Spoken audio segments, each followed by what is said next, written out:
Indrajit study point में आप सभी का स्वागत है। हम पढ़ रहे हैं सेट 26.3। जैसा कि आपने थंबनेल में देखा, उन सभी एग्जामिनेशन के लिए ऐसे ही क्वेश्चन आते हैं। क्वेश्चन नंबर 51, जलपाईगुड़ी डैश नदी के किनारे पर स्थित है। तो जलपाईगुड़ी तीस्ता नदी के किनारे स्थित है। जलपाईगुड़ी ट्रेन भी है, जलपाईगुड़ी स्टेशन भी होता है, जंक्शन। क्वेश्चन नंबर 52, कौन सा भौतिक लक्षण सिंधु और गंगा नदी की घाटियों के बीच जल विभाजन की भांति कार्य करती है। मतलब वो कौन सा भौतिक मतलब प्राकृतिक तौर पर लक्षण है जो सिंधु और गंगा दो नदी को क्या करती है, जल का विभाजक करती है, मतलब बांटती है और फिर मिलाती है। क्योंकि गंगा और यमुना दोनों आकर मिलता है, फिर बिछड़ते हैं, फिर मिलते हैं, ऐसा चलते रहता है। तो क्वेश्चन नंबर 52 का आंसर हो जाएगा अरावली रेंज। अरावली रेंज के वजह, अरावली रेंज मतलब क्या, जहां से ढलान तीव्र आ रहा है, मतलब उधर से पानी एक साथ में आएगा।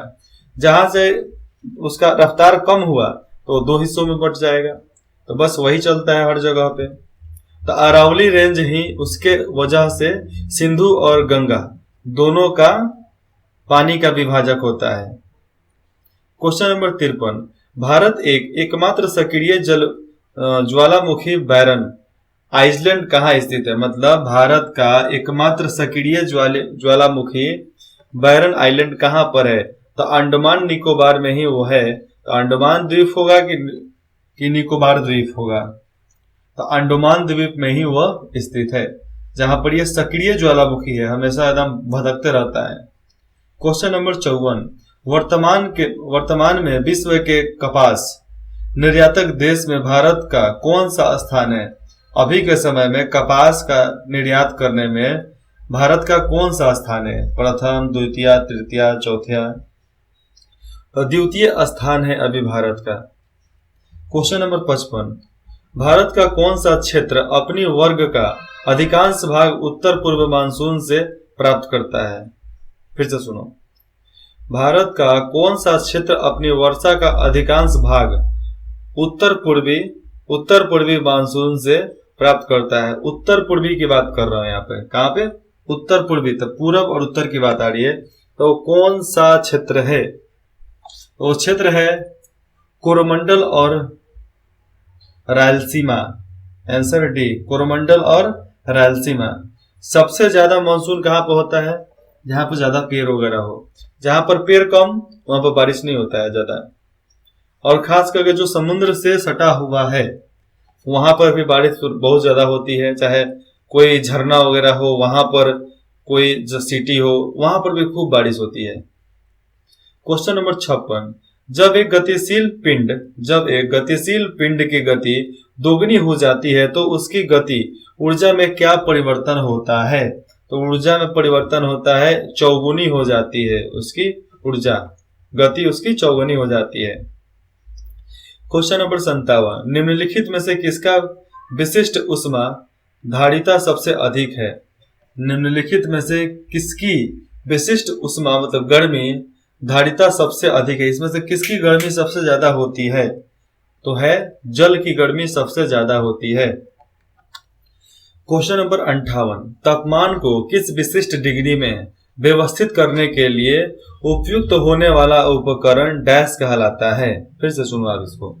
तापमान को किस विशिष्ट डिग्री में व्यवस्थित करने के लिए, एक सामान्य स्तर पर लाने के लिए उपयुक्त होने वाला उपकरण कहलाता है, थर्मोस्टेट कहलाता है उसको।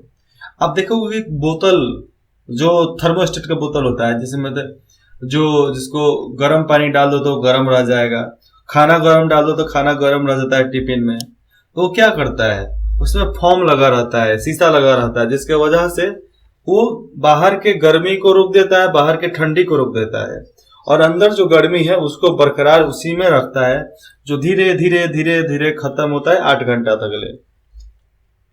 तो इसका आंसर होगा ए, थर्मोस्टेट।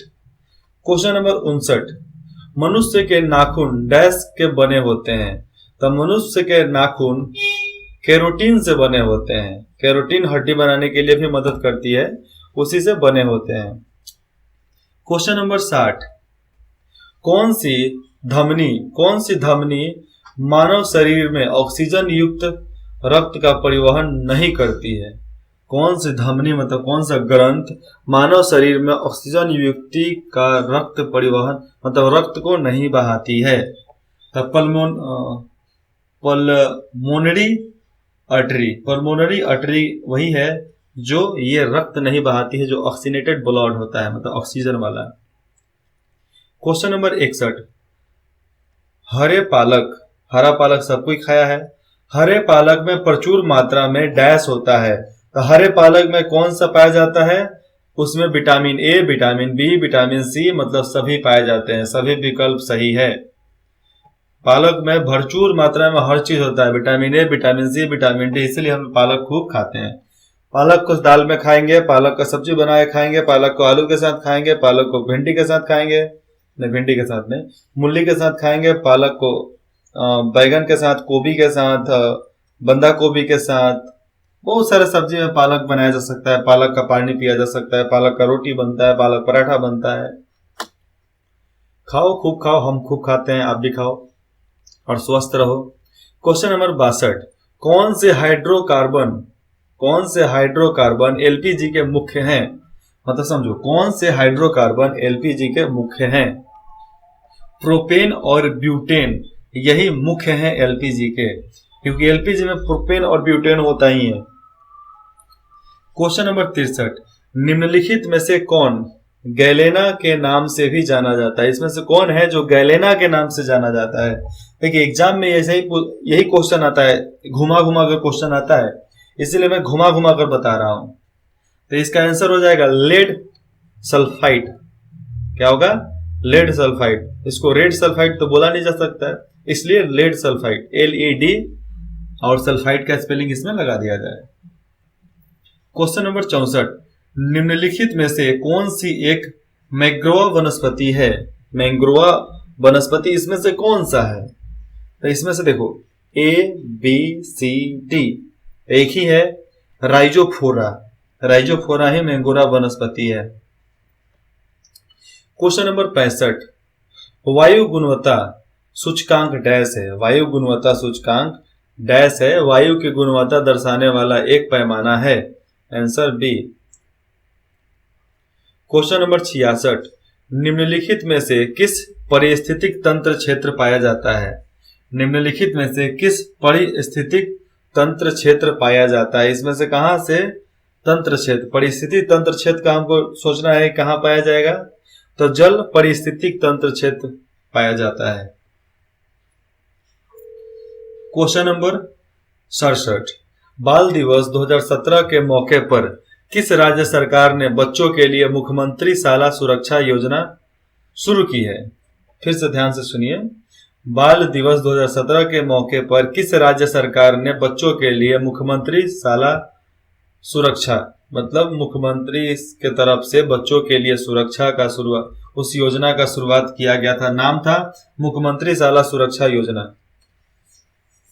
तो कौन सा राज्य किया था? तो राज्य किया था छत्तीसगढ़, अपना पड़ोसी, उत्तर प्रदेश का पड़ोसी और बिहार का पड़ोसी। अरे इतना जल्दी भूल जाओगे क्या नाम? क्वेश्चन नंबर 68, भारत सरकार की संपदा योजना डैश से संबंधित है। संपदा योजना को किसके लिए चालू किया गया था? खाद्य प्रसंस्करण के कारण चालू किया गया था। क्वेश्चन नंबर 69, वर्ष 2017 में भारतीय नौसेना की सेवा में शामिल निम्नलिखित में से कौन सी एक भारतीय निर्मित परमाणु पनडुब्बी है? 2017 में कौन सी पनडुब्बी भारत की रक्षा करने के लिए नौसेना में थी? कौन थी? अरिदमन ही था जो परमाणु पनडुब्बी था वहां पे। ऐसे हमारे पास पनडुब्बी है, 10-15 पनडुब्बी तो है ही, जिससे हम आप लोग पूरा एकदम बचा सकते हैं अपने भारत को। क्वेश्चन नंबर 17, डिजी लॉकर के बारे में क्या सत्य नहीं है? डिजी लॉकर जिसमें देश भर के सारे लोग, सरकारें उसमें अपना सारा डाटा स्टोर करके रखती है, तो डिजी लॉकर के बारे में क्या सत्य नहीं है? इसमें से वैसा क्या है जो सत्य नहीं है? तो देखिए, 1 GB का भंडारण स्थित उपलब्ध बरवाया जाता है। ठीक है, यह भी है। आधार से जोड़ना अनिवार्य है, आधार से जोड़ना ही पड़ता है। सभी विकल्प सही हैं। ठीक है, यहां पर देखो आप, दस्तावेज की प्रति इलेक्ट्रॉनिक रूप में, दस्तावेज की प्रति मतलब कॉपी इलेक्ट्रॉनिक रूप में व्यक्तियों के निजी कंप्यूटर या मोबाइल फोन पर भंडारित होती है। ये गलत है इसमें से। ये डायरेक्ट सीधा डिजी लॉकर में ही सेव होता है। आप मोबाइल में नहीं भी रखोगे तो चलेगा, लैपटॉप में भी नहीं रखोगे चलेगा। क्वेश्चन नंबर 71, 2020 ग्रीष्म ओलंपिक खेलों की मेजबानी डैश द्वारा की जाएगी। तो किसके द्वारा की जाएगी? टोक्यो के द्वारा की जाएगी। ऐसे ओलंपिक सब टोक्यो में ही होता है। क्वेश्चन नंबर 72, अंडर 17 फीफा विश्व कप, अंडर 17 फीफा विश्व कप 2017 कहां आयोजित किया गया था? तो ये किया गया था, भारत में किया गया था आयोजित। क्वेश्चन नंबर 73, चीन ने एक रणनीति स्थल हम्बन टोटा ग्रहण बंदरगाह में 70% हिस्सा खरीदा है। कौन? चीन। यह बंदरगाह किस देश में स्थित है? ये बंदरगाह जो है कहां पर है? तो ये श्रीलंका में बंदरगाह है। श्रीलंकी सरकार को दबा कर रख ले चाइना। मोदी जी को करना क्या चाहिए? श्रीलंका को बोलना चाहिए तू भारत का राज्य बन जा, हम तुम्हारा सब माफ करवा देंगे। बोलेगा हमसे, पैसा देगा, उसको सल्टा देंगे। नहीं तो अरे इतना ताकतवर हिले हैं, मार मुर के फोड़ फाड़ देंगे लोग। क्वेश्चन नंबर 74, नेपाल और भूटान ने हाल ही में भारत की डिजिटल पेमेंट सर्विस का प्रयोग करने हेतु निम्नलिखित में से किस उद्योग का सहयोग मांगा है? मतलब भारत, नेपाल और भूटान भारत से एक डिजिटल पेमेंट, जो अभी हम लोग यूपीआई चलाते हैं, पेमेंट चलाते हैं, पेफोन चलाते हैं, तो इसका शुरुआत करने के लिए अपने वो सहायता मांगा है। तो किस उद्योग, किससे सहायता मांगा है उसी का तो बताना है। तो वो सहायता मांगा है किससे? एनपीसीआई से। ऐसे सेबी से नहीं मांग सकता। सेबी तो आपका ये पूछताछ वाला केंद्र है। केंद्र वित्त मंत्रालय डायरेक्ट प्रधानमंत्री से बोलकर आपको एनपीसीआई से कर लिया और इनसे सहयोग करके अपने देश में ये डिजिटल पेमेंट की सर्विस चालू करवा सकते हैं वो लोग। क्वेश्चन नंबर 75, 47वें भारतीय अंतर्राष्ट्रीय फिल्म महोत्सव, 47वें भारतीय अंतर्राष्ट्रीय फिल्म महोत्सव IFFI, ठीक है, IFFI में गोल्डन पीकॉक ऑर्डर किस फिल्म ने जीता है? गोल्डन पीकॉक एक अवार्ड होता है, सोने का एक पीकॉक मिलता है। ठीक है, मोर, तो वहां पर एक सुनहरी मोर को दिया जाता है। तो कौन सा फिल्म है जो ये अवार्ड जीता है 47वां? आंसर इसका होगा, क्या होगा? डॉक्टर फिल्म जो है वही ये मतलब पुरस्कार जीता है। भारतीय फिल्म है। ऐसे तो पता नहीं, भारतीय में डॉक्टर मैंने अभी तक देखा नहीं। आप लोग देखे होंगे तो भाई आप बता दो। 25 क्वेश्चन का सेट खत्म होता है। फिर मिलते हैं अगले भाग में 26.4 में। इंद्रजीत स्टडी पॉइंट में जुड़ने के लिए आप सभी का बहुत बहुत धन्यवाद। अगर आप कुछ सजेशन देना चाहते हैं, कमेंट करके कुछ बताना चाहते हैं, चाहे आप कुछ पूछना चाहते हैं, तो आप बेझिझक होकर पूछ लीजिएगा। आपके कमेंट का इंतजार रहेगा। विदिन 24 आवर, 24 घंटा के अंदर आपको सहायता प्रोवाइड करा दी जाएगी, मिल जाएगा।